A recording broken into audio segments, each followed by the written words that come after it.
Pomfret fish fry. ఎప్పుడైనా full చేప fry తిన్నారా? తినకపోతే ఈ వీడియో ఫుల్గా చూడండి. చాలా ఈజీగా చేసుకోవచ్చు అండ్ చాలా సింపుల్ కూడా.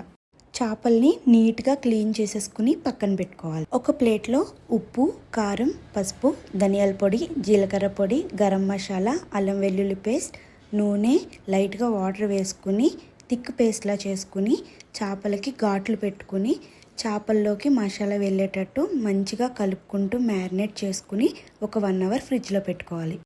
నెక్స్ట్ ఒక ప్యాన్ తీసుకుని అందులో ఆయిల్ వేసుకుని ఆయిల్ మంచిగా కాగాక ఫ్రెష్ కరివేపాకు వేసుకుని మసాలా పెట్టుకున్న చేపను వేసేసుకుని అటు ఇటు తిప్పుకుంటూ ఒక 10 నిమిషాలు ఎర్రగా ఫ్రై చేసుకుంటే మన పాంఫ్రెట్ ఫిష్ ఫ్రై రెడీ అయిపోతుంది. వేడి వేడి అన్నంలో పప్పుచారు వేసుకుని ఈ చేపల వేపుడు వేసుకుని తింటే ఇంకా అసలు మాటలే ఉండవు. మీరు కూడా ట్రై చేయండి. Thank you for watching.